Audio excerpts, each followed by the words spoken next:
Hello, everybody. Welcome to the 12th episode of the Manor Podcast. I'm your co-host, Roger Bodee, joined as always with my best friend and other co-host, Michael Hamilton. Michael, how are you doing? We're going back to the classics. How are you doing today? That is a classic. I'm doing pretty well. I'm really excited for today's episode. That's good. I'm doing just peachy. Thanks for asking. That's a theme you guys have going on. I've heard this throughout a couple of your episodes. Roger asking nice questions to Michael and then it getting quiet for a second. It's okay. As we're seeing, we have a guest on our show today, Zach Bunn, one of the amazing members of the Team Covenant regular series that goes on. And are you a co-owner of the store itself too as well? Yeah, so I'm doing air quotes that you can't see. I'm the founder of the company, but Steven joined really shortly after. And I always talk about the first 4 or 5 years, everyone that was involved through that phase being founders of the company. But yeah, so I'm definitely, title is officially founder and CEO of Covenant. And founder and CEO of the Wolfpack, which is going to be the topic of today's podcast. Yeah, that's a fun story. I know you guys are wanting to have some tea spilled right here. And I'm just kidding. We love drama. Yeah. First off, before we get into anything, I just want to say thanks for having me. I've really enjoyed your guys' podcast so far. And it's really just amazing to have someone, you can just tell you guys are very good at the game and having good discussions and even having topics like what do we even enjoy about this thing in the first place? That was a cool episode to see. So happy to be here. And anyone out there listening, if you create content for anything that you love, kudos to you, because I know the amount of time and effort that these guys put in and everyone out there is putting in to do this is just phenomenal. So happy to be here and excited to chat with you guys. Yeah, thanks. We're happy that you're here too. Yeah, that was really nice. Thank you. Of course. So I guess first thing we want to talk about then is just, so Michael and I are now the newest members of the Wolfpack at the moment, but we're curious as to what the founding initiative was behind the team. Like what did you have in mind when you set up this testing team you have going now? Sure. It's kind of a big story, so I'll try not to go on because I think there's a lot of stuff to talk about. That's not even just the why behind it, but essentially about a year ago, honestly, right around this time is when the Road to Nationals season was happening. The first Road to Nationals in the United States were happening for Fab. And that's when I met a friend of mine, Brendan Patrick from Arsenal Pass, and played in a tournament, had a good game, had a chat, and then saw each other again in Vegas at the first calling in the US. And then after that, actually joined his testing group and started, testing Fab a little more frequently. Up till that point, we've been doing what I called Saturday sessions locally. I'd invite 4 to 8 people over to my house and we would just jam Fab games from like 8 or 9 in the morning until sometimes 9, 10 or at night or 2, 3 in the morning. Just depends on how we were feeling and what was going on. And, that's just, I've been playing tabletop card games for a very long time. Since I was 9 or 10, probably really, really started playing outside of just like with my little brother, Tim, at my house. Started going to tournaments and stuff when I was around 10 or 11. And when I was growing up, it was one of the big games for me was Star Wars TCG. And there was a pretty notable team that won the first world championship called Team Bus. And that was just a thing people did. They had teams. That's even where the name Team Covenant comes from. Legally, we're just Covenant, but we've gone by Team Covenant. Our domain's teamcovenant.com because that group of people that started the company were a team of people that played card games first. So, but coming back to a year ago, when testing with Brendan and the Arsenal Pass crew, fast forward a little bit to, I don't know, I think it was like March-ish of this year. The timelines are getting hazy. I think the pandemic threw me off. But we were like, I don't know, 5-6 weeks prior to the Pro Tour. And there was this kind of very surprising moment where that group of people split up. And it was a huge lesson for me and for a lot of reasons. But I think one of the biggest ones, and I'm no stranger to this, having gone from a company of one to where we're at now, you learn a lot about people and managing groups of people and teams and how that functions. Of course, a testing team for a game like Fab is quite a bit different it's very different and very similar, honestly, to running a small company. But one of the most important things that I've learned, even just in business, when you're bringing someone onboarding a new employee, is being very clear about expectations going in and getting good about setting those expectations. And so in my mind, my whole life, when you are testing with a group of people, especially people you're friends with and that you like and you hang out with a lot, I've never in a game or competing with a game had a moment where I switched teams. Like it's always just been, like I said, those Saturday jam sessions. A lot of those people are people I've just played games with for a long time. They're local, they're friends. And past the first couple games when we were, back before we were a company, we called ourselves Team Covenant, haven't really had teams happening for the games we've been playing. So it was just a very, I think, Brendan and co going in, it was very much a testing group for them. And to me, it was the team. So one of the things we talked about when Wolfpack was starting effectively was, and part of why we chose that. So I grew up, not to go into another side story, but I grew up and my grandpa was huge into wrestling, and that was in the 90s. And so I watched wrestling with him. And so a lot of my competitive stuff comes from wrestling, right? Even just kind of like the over intense, like the little clips of wrestlers kind of being like, "You watch your back, brother," that kind of stuff. So anyways, the Wolfpack is a playing to the Wolfpack from the WCW in the 90s, which that's a very long story about why that makes sense. But one of the things that they were, the NWO Wolfpack, they had this thing they said, which was for life. And so kind of coming off of a situation where I was feeling very much, not abandoned's a strong word, but we were 5 or 6 weeks before the Pro Tour. I was ready to amp up the testing. And then all of a sudden me and a couple of the other people that were on the group didn't have a group anymore, so to speak. And we were all the kind of people that, like, again, it's just expectations going in. So at the root of the Wolfpack, right? And one is I really like it's just cool to have everything about it. I've always loved the Wolfpack and the red and black, and they have the hand symbol that's the wolf and the for life thing. But essentially all of us at the very core of it, the beginning, didn't like how that moment felt and how we were, like, that was not the expectation we had. So the expectation we wanted to set moving forward was there's a group of people that love this game, that want to have a good time playing this game, that want to get really good at this game and take it seriously, but don't want that to get in the way of actually enjoying it and enjoying the people that we're with. And then also the kind of people that, once the bonds of teammates have formed, there's not an intent or an expectation that this is going to, switch around, or I'm going to leave and come back, or any of that kind of stuff. So that's a very long-winded way of answering your question, I think. But ultimately, I think it's important, just because if you are going to start a group of people, like if you're listening to this, I have to assume you probably play Fab. You maybe have a team of people you test with. Maybe it's just a loose collective of people.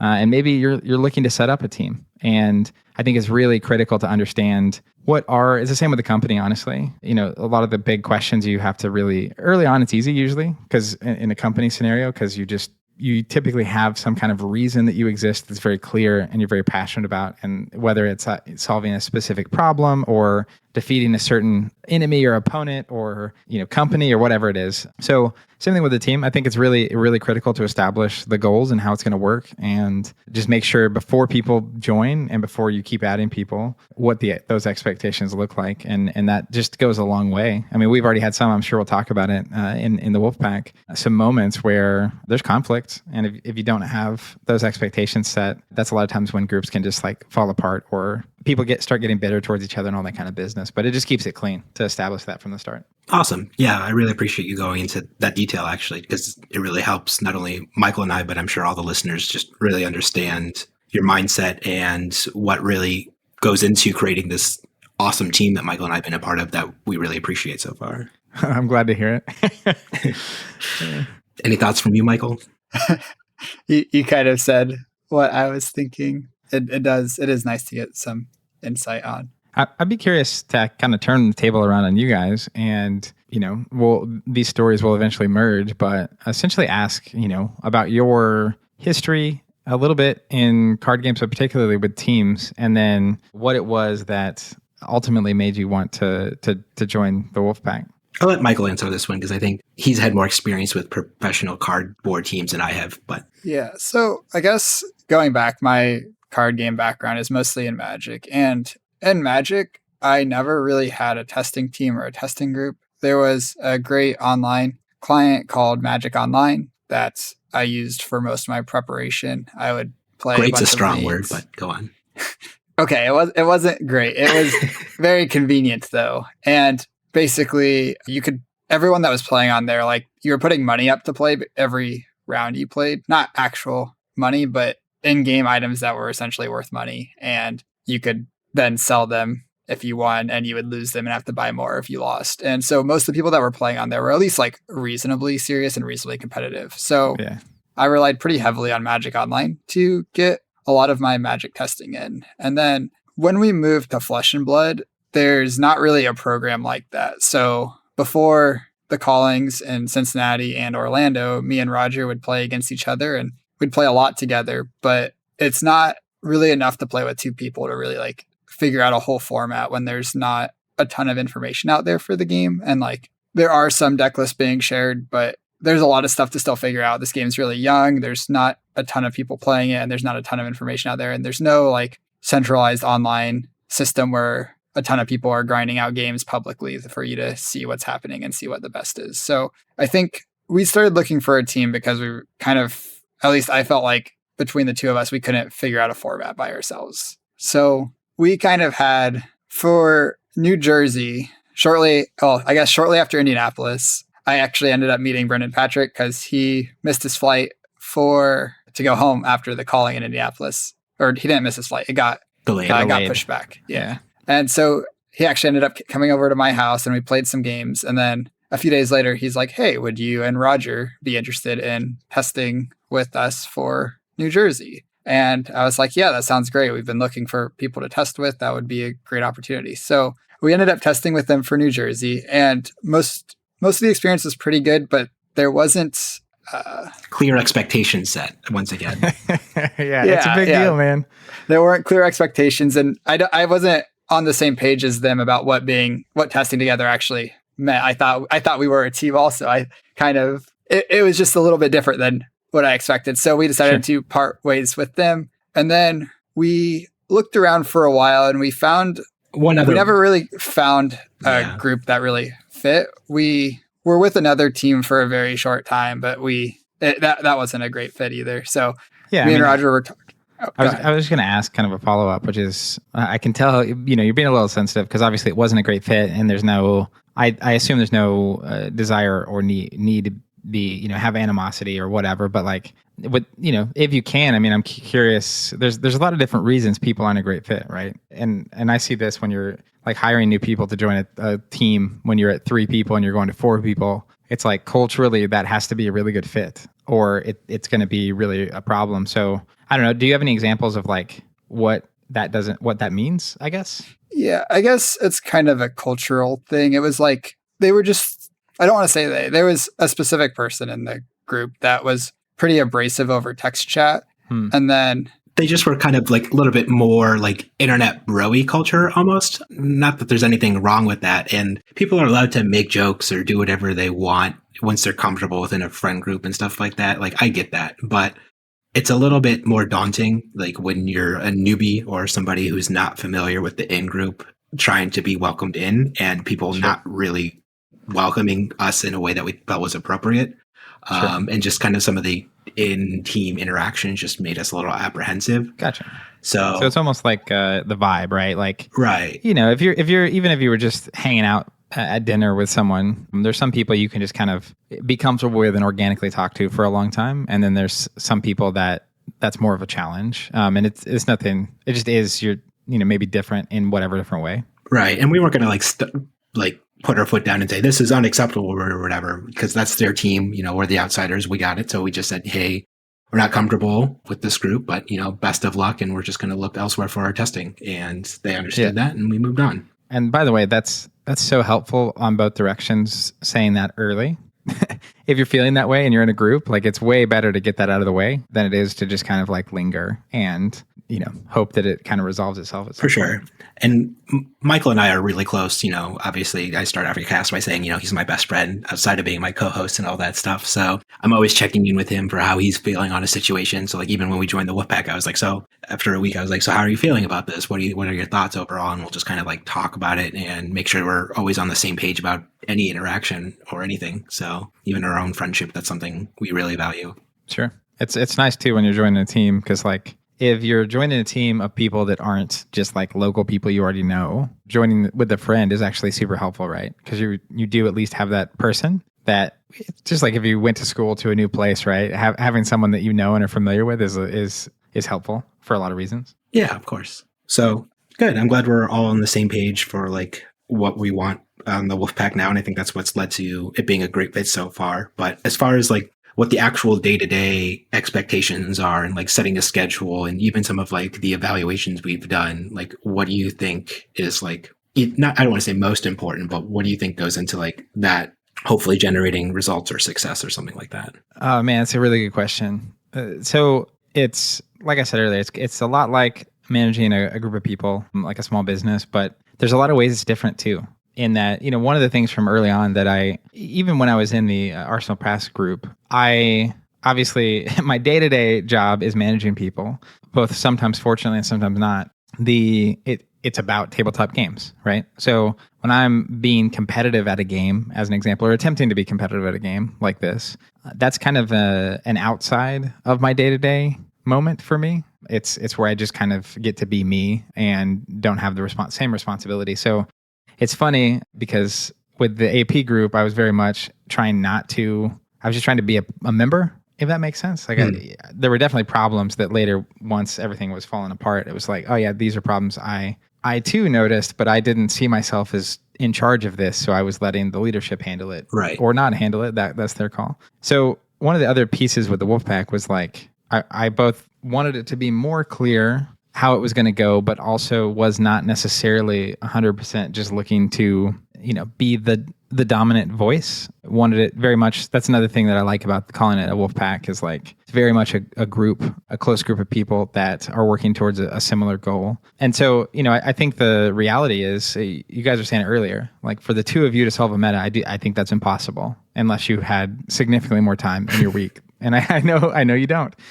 So one of the things that from the start was I had a sense that for a testing team in Fab to actually be most productive, for most of the AP testing time, we were at like 4 to 6 people. And I think the ideal number in a group, and this is just my thesis, right, is probably 10 to 15. And I say that for two pretty notable reasons. One is the width of the CC format and how much this game rewards being practiced and good with a particular hero. So when you play against, one of the early additions to the Wolfpack, we call him Prism Mike. He kind of goes by Mike Lander now, but Prism Mike's not going anywhere. And early on, right, he was saying, I think that Prism has an easy match into Briar. And I was just like, no way, I disagree totally. It's a bold statement. Yeah. And so, day one, he tests into Ian, who was on Briar, and he actually won 2 or 3 games in a row as Prism. I was like, that's interesting. So then day 2, he tested into Tim, I think. And it was like, he also won 2 or 3 games. Like, that's really interesting. And then day 3, he tested into me, and I beat him 3 in a row. And I only really share that story because like I had been getting a ton of reps on Briar, and I was very, very comfortable with the Prism match. The next day, he actually beat me twice in a row. He adjusted, and then I had to adjust, and back and forth it went. The reality that like you can play against even someone who's a pretty decent player at a certain hero and still really not even be getting the full scale of what that hero is going to do. And sometimes it's really simple. It's just an equipment change or a fundamental the way you're playing the rounds, right? The match is a little different, and just even just a little bit of skill as a player. So the reason I say all that is I think you need a big enough group of people that you can start to have some experts at certain heroes. And one of the nice things when new sets are coming out is, like in this, using Briar as another example, Uprising came out and she got some tools that she can use. I think Sift is an incredible card for her. The recognition for me is like all those reps I've been getting on Briar since she came out haven't really gone anywhere. I mean, I've been playing Earth Briar since Tales of Aria came out. And so having enough people that you can actually maintain some kind of expertise like that. And then the second reason there is if draft is going to be an actual half of this competitive format when there's draft and sealed available, obviously I think practically you need at least 8 people. And really, if you're also a lot of experience managing local communities, which is somewhat similar to the same reality. The if you're going to have 8 on any kind of routine basis to practice a draft, you probably need 10 to 12 people, because people are going to be out on vacation, people are going to be sick, people are going to be having to go into work early, all that kind of stuff, or stay at work late. So I don't know what the right number is, and I don't even really remember what the original question was. I got off on a tangent. It's okay. I looked down and I like, wait a These second. are all what was the important things question? to making sure success or trying to have success on a team and stuff like that. That was the original question.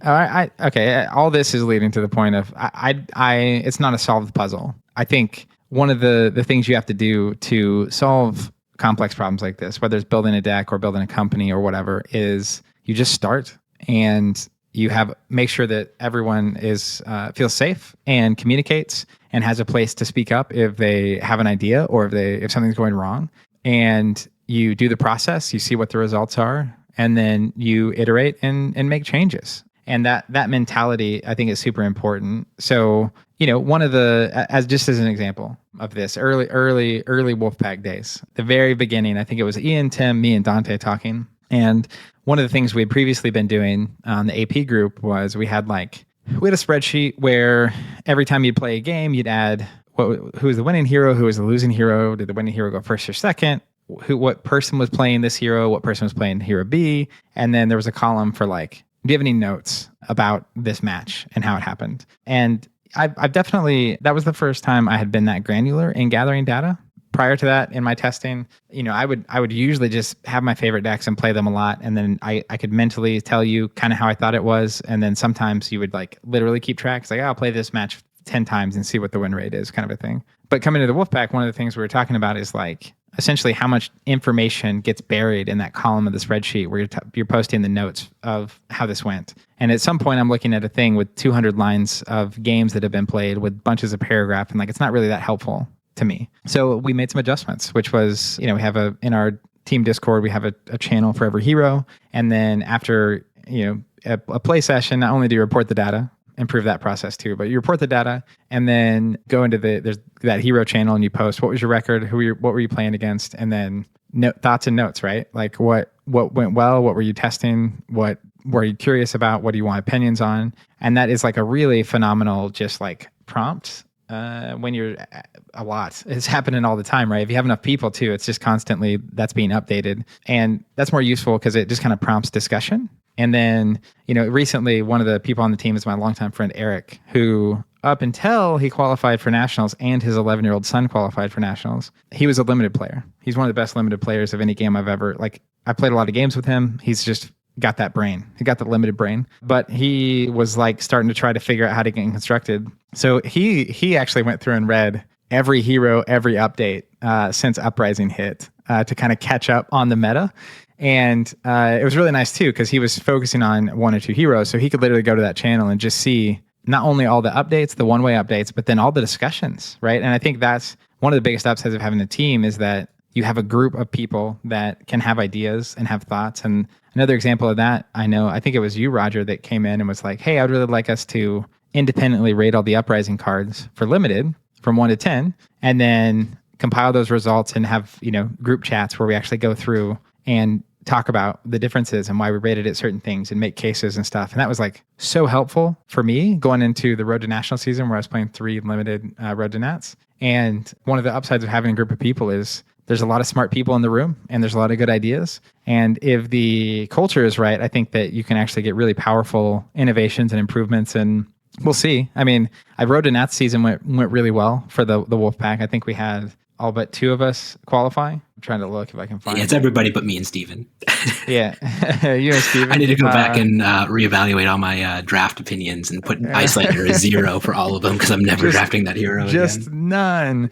Yeah. So we had the vast majority qualified for nationals. It was a really good season. We had a ton of wins of Road to Nationals in the team. So those results were good. I think the Pro Tour, we have six people going to the Pro Tour from the team, and then obviously a bunch of people going to their respective national championships. So we'll see if the process is working, but that's one thing to highlight about any of this stuff is this is all a work in progress. I've never had a team this big, which is crazy, and that comes with different realities. I forget who I was playing against Brian the other day, and it was man, I haven't played against Brian in a month. Because the group's that big, right? You can play a different person every day, and it's going to take you 2 weeks before you see the same person, which is crazy. Right.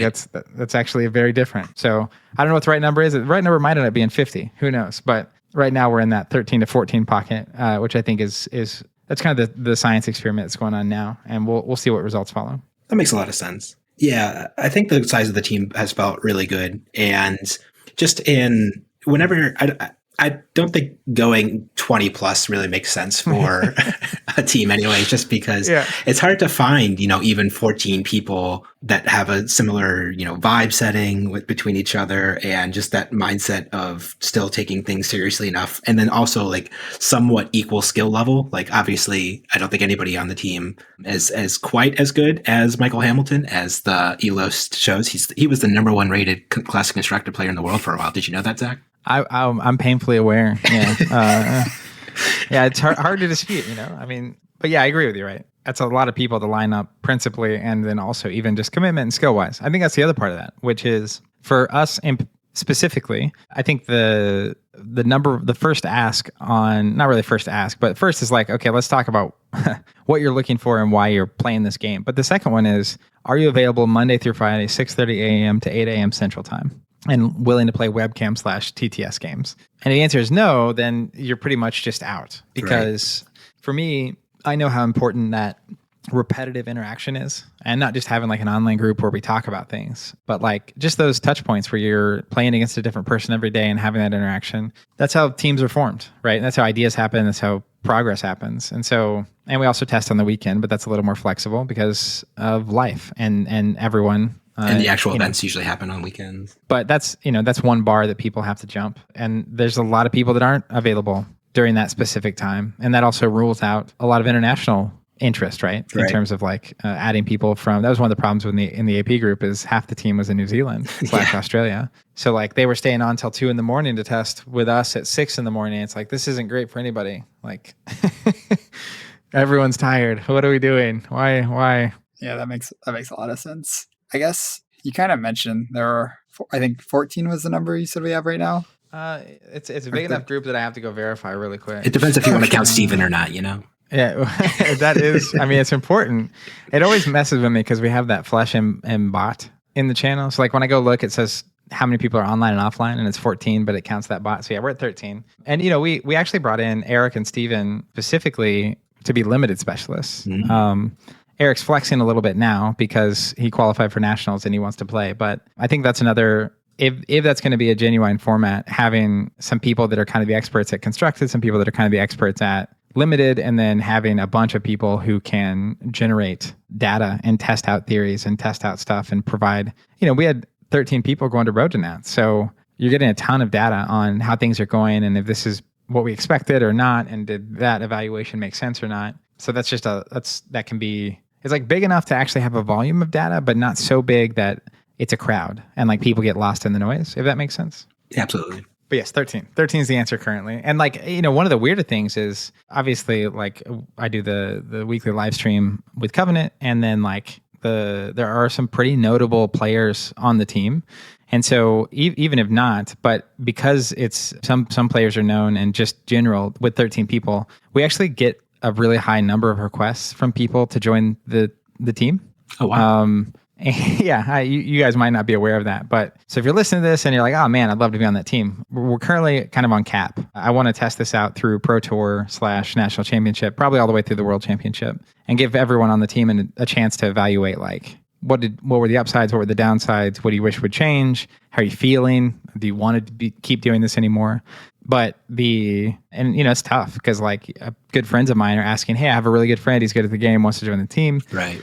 And it's like, well, so even like when you guys were the last to get added, but not long before you got added, I have some friends from my Star Wars Destiny days, Andrew and John. And Andrew actually won the final world championship for Star Wars Destiny. And I met up with him at the Pro Tour. He was doing really well. I think he started in New Jersey at like 10-0. Wow. And then lost the next 4 in a row and then didn't make the cut or whatever. It was like really brutal. But anyway, so we had added them not very long before you guys. And even at adding them, it was kind of like we were going from, if you count without Steven, we were at 8, basically 7 or 8. And it was like, okay, we're going to add a couple, and like they're from another area. So like this would be a nice, like just additional inputs, because different regional local metas are different.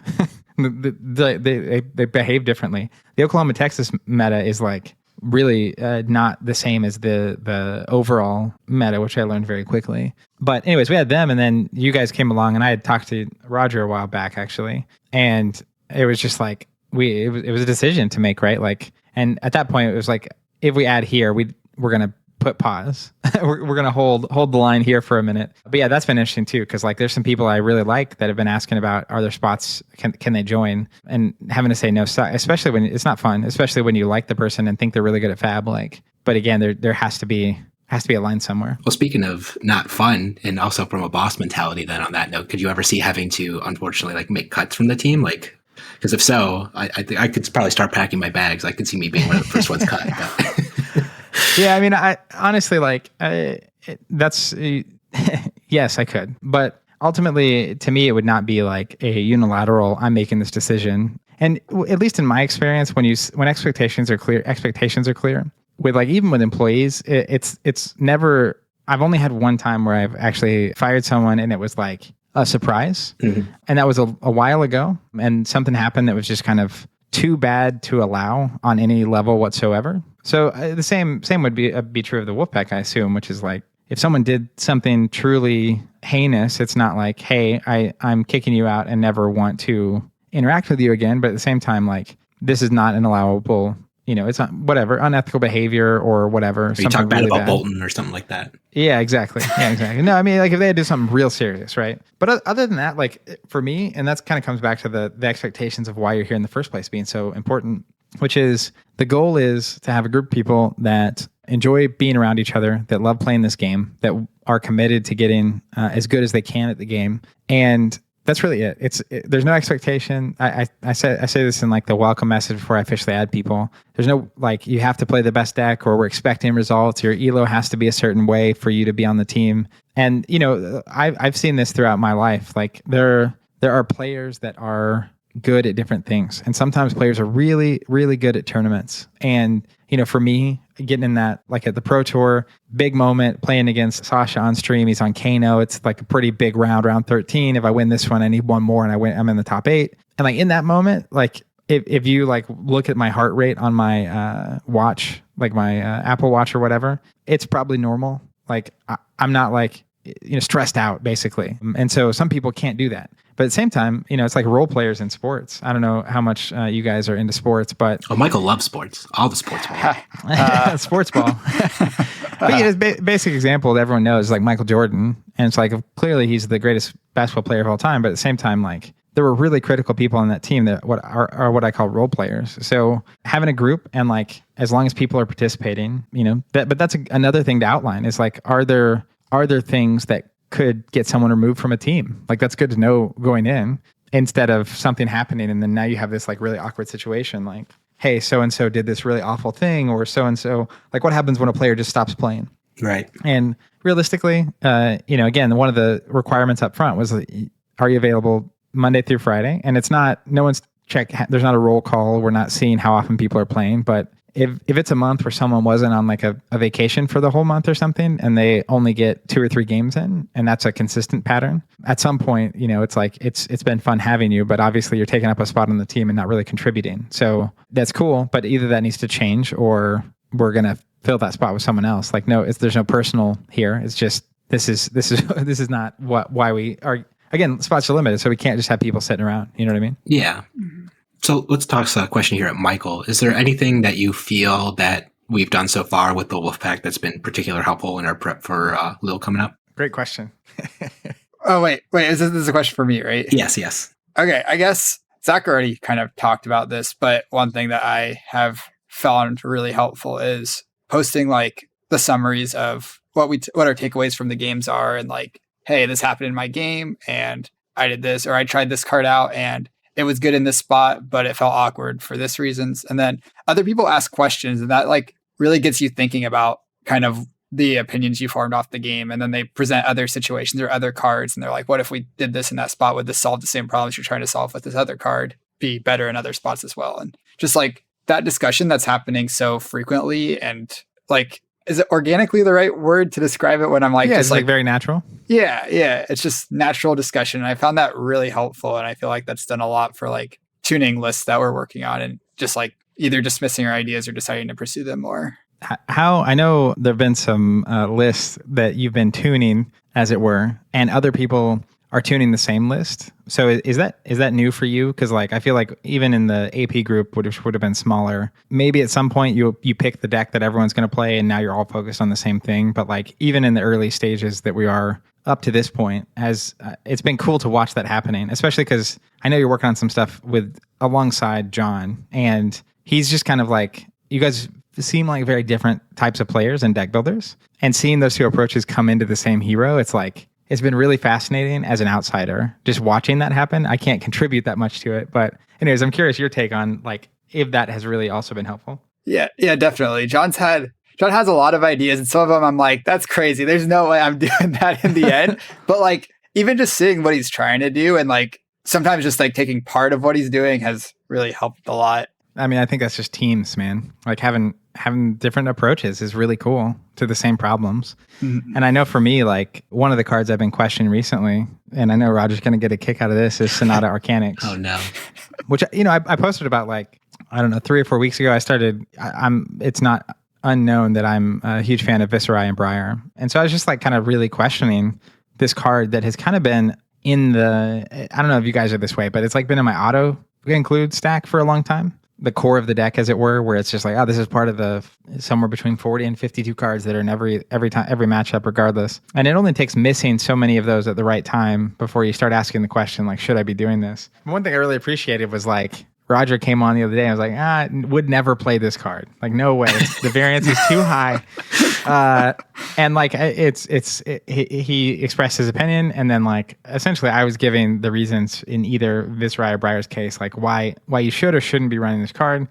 And then it kind of just, it's not consensus, right? It was just like the end conclusion was like, I think at some point Roger literally said, well, I expressed my opinion. I said what I said, and I'll be seeing you guys later. But I thought that was good, right? That's healthy. That like, yeah, we'll just agree. I think I said we'll just have to agree to disagree, basically. I think it came down to like risk tolerance. I think was like my biggest factor against it. It was like if you are comfortable with like a certain level of risk in your deck, it makes sense to include it. But like if you're just looking for more consistency and lower risk, then you don't want Sonata basically at this moment. So that was kind of what I was trying to argue. Yeah, I'm a very risk tolerant person. So I'm very risk adverse. I work in my day job is working in like bank compliance and mortgages and like underwriting and mortgage servicing and like so anything that's a risk, I'm like let's take a real strong look at that. Yeah, which is really funny. I forgot who said it, but I forgot what deck. I think I was playing Viserai, and Viserai I think has some high highs and some painfully low lows. And someone was basically, it may have been you, Roger, I don't know, it was saying that you couldn't play Viserai because like the variance is just too high across the hero. Yeah. And I was thinking about that over the weekend, and I at some point I was like, now that I'm seeing more of it, it's like, well, it's because, he's constantly just seeing Michael play Oldhim, and like, that's like the least variant hero in the game. Like he's insanely just does what he does. Right. It's like but my whole, like I started Fab with Bravo, and then very quickly after that discovered Viserai. And Viserai for a long time was my main deck, probably from like January-ish of 2021 all the way until Briar came out in Tales of Aria. Viserai was 95% of my constructed games. And then of course Briar started, that percentometer on her got high pretty quick, and back then it was even worse. I mean, we didn't have Spellbound Creepers, we didn't have Rosetta Thorn, we didn't have Gloomveil. Like he had just some of the most potato hands you can imagine back then. And no one that I'm playing with frequently was even playing Guardian at all, which are probably the opposite side of that spectrum. Which is kind of funny that those are the two of the heroes and classes I gravitated towards. But it just occurred to me, it was like, no wonder you don't like variants. You're used to heroes that just don't have any. Yeah, that would be nice. Like it's almost like not even in my brain real Fab, because everyone else, all the other heroes on some level it is real Fab. Side note, that's not a cut. But it's just like second cycle, all that good stuff. Yeah, it's like, what's a second cycle? By the time we get there, I'm on a stack of blues. I don't know what you're talking about. Yeah, or even some of the heroes like that I didn't play that were Guardian, like Bolton. So like Bolton was like, I played him in Orlando because I sat down with my hypergeometric calculator and did the math. And I was like, okay, well, as long as I have this level of filtering and I can draw X cards per turn, like I'm like 35% to hit the combo by like turn 4 and like 70% to hit it by turn 8. So as long as I can live to turn 8 against Briar by blocking with 2 cards and charging my card and soul, then I have a very consistent game plan that mathematically works out. And that's why I played Bolton. And then same thing with Viscerai in Indianapolis, because I was like, okay, well, the deck was just stupidly consistent because Scaletta just fixed all of your, potato hands just because it's Scaletta. And so that's why I'm leaning towards like decks that are also going longer now, like either Prism, a Guardian, or something like that, Bravo in Lil, just because once again, I'm going to have a very consistent game plan that I'm going to know that I'm implementing turn after turn, round after round, that hopefully contributes to success. Yeah, and one of the just the weird side notes about Viscerai and Skeletor is like part of it was not even that it made him more consistent, but it just made the games like 3 turns. So the odds of hitting those inconsistent turns, if it was like 1 in 5, there were a lot of the games where you go 3 turns and not see a weird turn and the game's over. Right. Just see you later. So anyways, that was one of the hits when I started, because again, I love Viscerai. So once Skeletor got banned, or what are they, suspended? Suspended, yeah. It really should. Oh, I won't go into that. That's a different topic.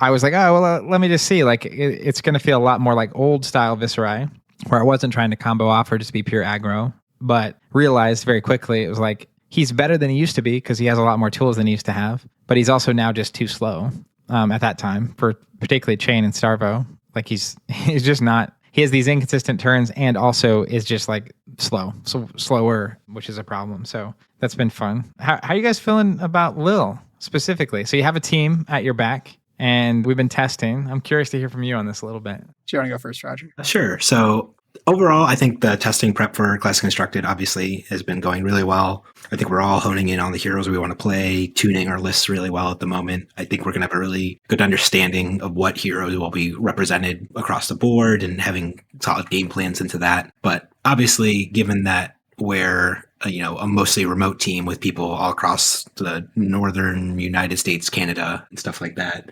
where it has made drafting awkward. And I didn't even do the TTS drafts just because you guys were recently getting the drafts done over TTS and then like not having time to play games before anything happened. And yeah.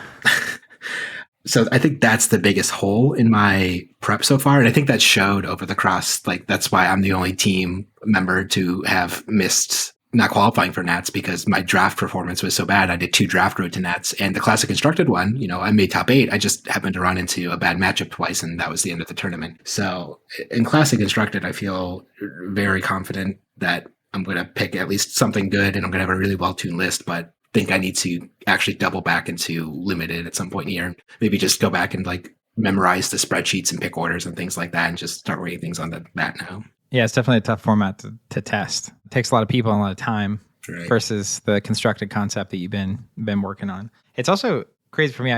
Michael, how are you feeling at this point? Yes, I was going to say my opinions or feelings are pretty similar to Roger's, where I feel underprepared for draft and like pretty comfortable and confident with Classic Constructed. I feel like I have a pretty good grasp on the metagame and the different decks and like having good matchups. And I'm pretty confident with the hero I'm playing. I could still throw a curveball at the end, but we've got Guardians are good and Michael feels confident. What are the odds?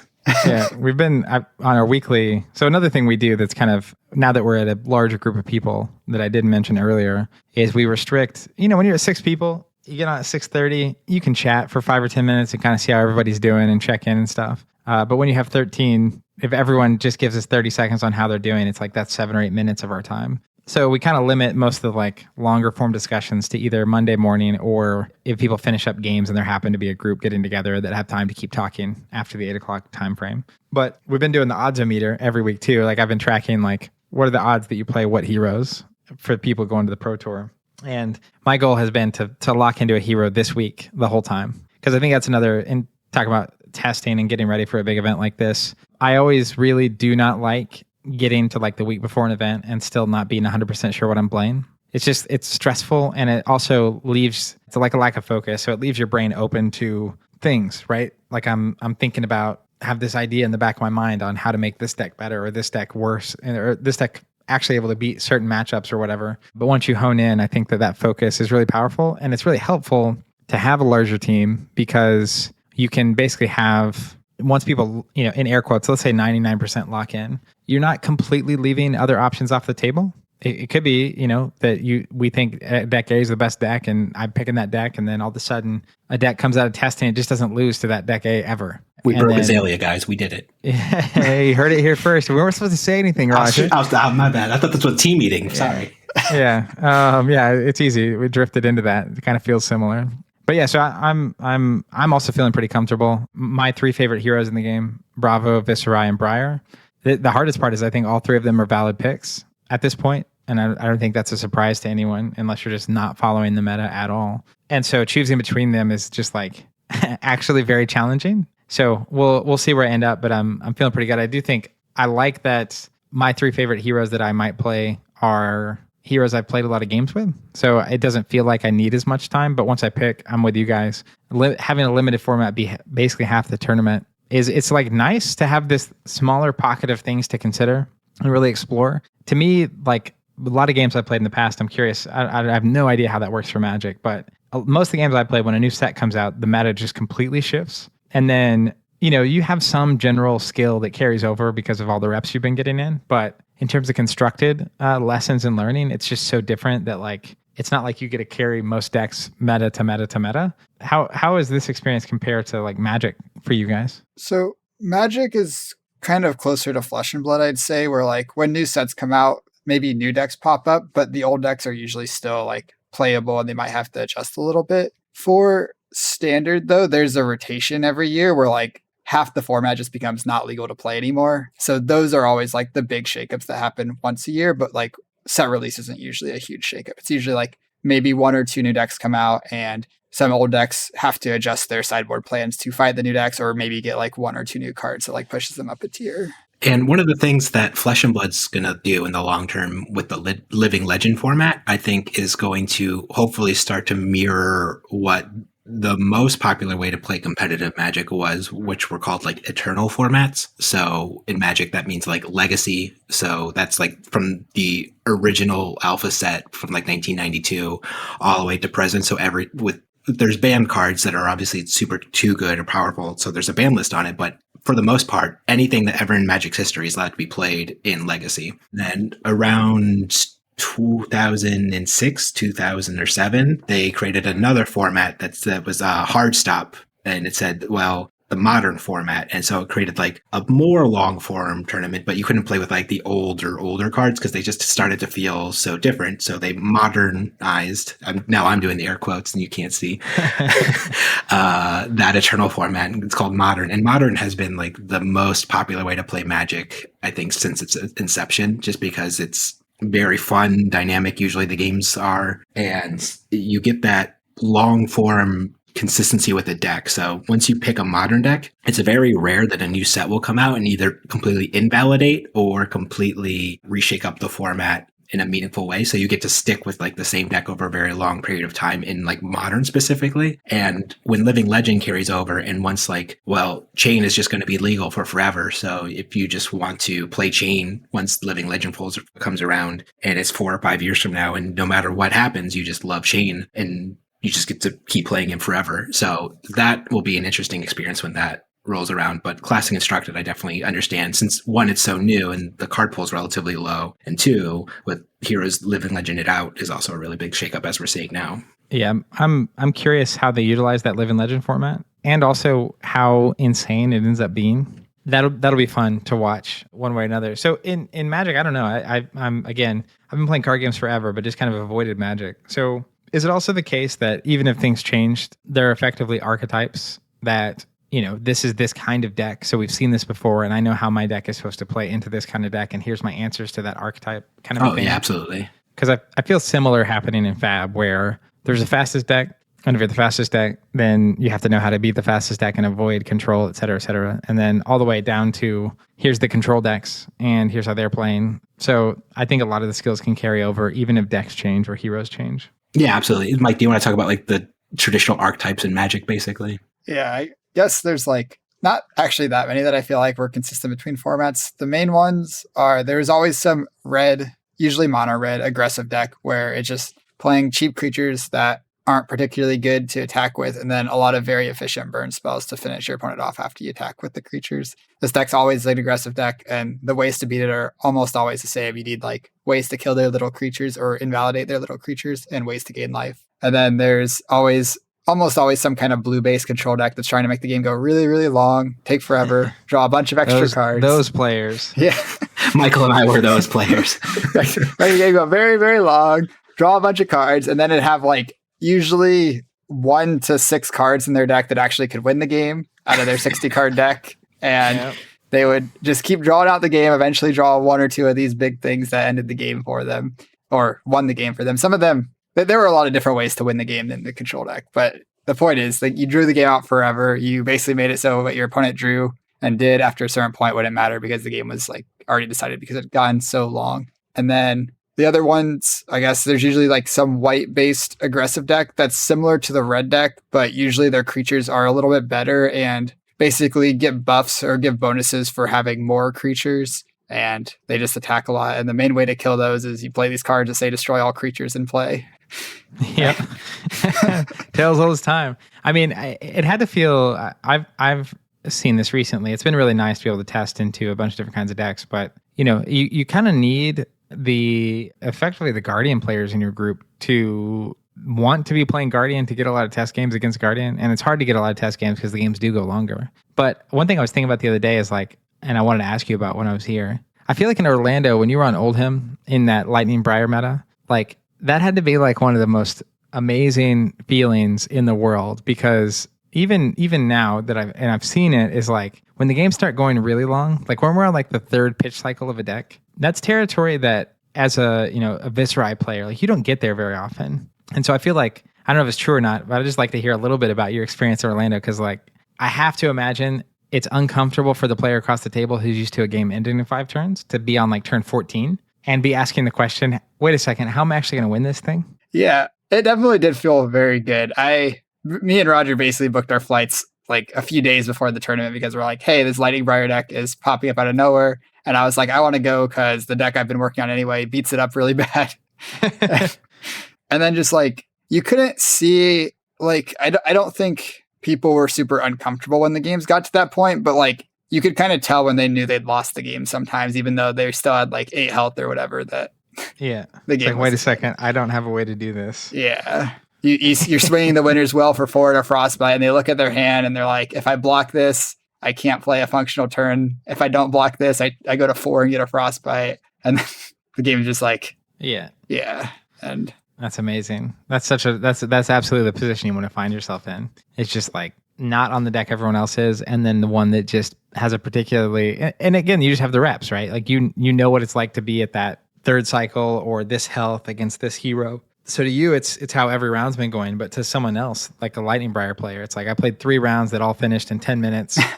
And then this is the first time where it's like, wait a second, I'm supposed to get my 25-minute bathroom break. Like, how is this? I don't have time to go get a drink or a smoothie or whatever. And that kind of talks a little bit how I think people have approached the Fab format in general, where people don't try to innovate maybe as much as they should. There's been a little bit too much gravitation towards whatever the best deck is, where there have been counters to the best deck. I think maybe the only exception was Bravo star of the show, but Chain, I think before he had, like in the Chain Monarch era, he clearly had some good counters and counterplay to him where he could just fizzle out, especially after the Seeds ban. That's why Prism won Las Vegas, just by being a really good deck that beat up the Chains. Briar, I actually think the Briar Tales of Aria meta was super like interesting and diverse, and probably didn't need to be shaken up as much as it was, because there were just those first two weeks of like tournaments of like the aggressive deck performing well, and then the holidays hit, and then there weren't any more tournaments anymore, and people are just like, well, we have 2 weeks worth of tournaments, Briar's just busted. And it's like, okay. Yeah, I definitely, even on so I was on Earthbriar from early on, and I took Earthbriar to Nationals, and the constructed half of that tournament went really well for me. The limited portion did not, but I actually felt like even my Earthbriar, I was very comfortable into Lightning Briar. I think I at least had a 50-50, if not more, and particularly if they were expecting me to also be on Lightning Briar and then they didn't know how to adjust, it was a very easy game. So I agree with you. I think Oldhim too, clearly there was an answer that beat him up. But, I don't know how much you want the B deck slot to be Oldhim block. Like if he's the C deck, and the terminology there is like A deck being, it's really not tier. It's just this is the in air quotes best deck. Yeah, level 1. And level 2 is it beats the best deck. And level 3 is it beats the deck that beats the best deck. But maybe doesn't have incredible winning odds into the best deck. So a lot of times what this looks like in Fab is you have the aggro deck as number 1, and then in response to the aggro deck, you have the control deck, and then in response to that, you have like the Prism style deck. All that to say, do you want 40% of your meta to be Oldhim defense reactions to stop the Briar insanity? How much is enough to get people to not necessarily just be at mass on Briar kind of a thing? I get it. But, I'm still sad that one of my favorite cards in the entire game, Plunder Run, is no longer with us. Yeah. Just that whole turn effect was just a little too good. If it just applied to the single card, perfectly reasonable card, I feel like. But. Man, we've been playing for maybe 6 months, and the whole time, the first 6 months, I was like, Plunder Run is just so good. I love this card. And I didn't even realize until we were on stream one day that it actually applied to the whole turn. Like, I was all about that card before it worked that way. And once I found that out, I was just like, oh my goodness, this is so good. I was also the Runeblade player, so like non-attack actions were productive for me. And extra cards, who would have thought, are particularly good out of Runeblade. So that was just really funny. Like 6 months in, and I'm thinking it's the best card in the world, and I'm just in shock that it's even better than that. Yeah, they need to come out with a fixed version called like Plunder Jog or something that only applies to the first card. Plunder Walk. Yeah. It's very funny. Well, I think that's all the questions I have. Is there anything else you want to ask, Michael, before we start to wrap things up here? No, I think I got all my questions asked. Okay. Anything else for us, Zach, before we sign off? Man, I'm good. We got to talk, obviously, pretty consistently given the daily testing regimen right now. But I do, again, just want to say thank you guys for having me on. Thanks for putting the time in to do this content. When you have really good players who are willing to have conversations like this publicly, I think that's very good for the game and the community at large. And I know it takes a lot of work. So I appreciate what you're doing. If you're out there making content, please keep doing it. I think content creators are the heartbeat of these communities and do a lot for these games that help everyone enjoy them. And I just super appreciate all of that. And if you're going to be in Lille, definitely say hello to the pack. And I wish everyone the best of luck. I'm excited to, we have basically about 3 weeks till Lille as the time of this recording. Excited to see our process at work. And one thing I'd recommend too is just generally, kind of last statement, don't fall in love with the outcomes. I think you have to enjoy the process, and you have to be willing to iterate on the process. If you get tied to outcomes, all of a sudden not qualifying for nationals or losing a tournament or whatever can really make you stop enjoying the game. And at least for me, that's why I'm here. So I recommend everyone take the risk, play the hero that you love, and remember why you're here. But at the end of the day, to me, like the daily testing we're doing in the group we have has been so enjoyable. And so if you're going to have a team, I can't encourage enough having a team of people you enjoy being around and not just ones that you think might get you the results you're looking at. And I think, at least for me, that's been a really winning combo of just enjoyment and happiness. So again, thank you guys for having me on. And if you ever want me back, I'll be here. Sounds good. We appreciate it. Yeah, you're never truly winning if you're not having fun. So that's just a good life lesson in general. Yeah. Thank you very much, Zach, for coming on. Of course. All right, everybody. Well, thank you very much for your listening. Remember to like, comment, and subscribe if you feel so inclined. And next time you're playing Flesh and Blood, remember, mind your manners. We'll see you next time.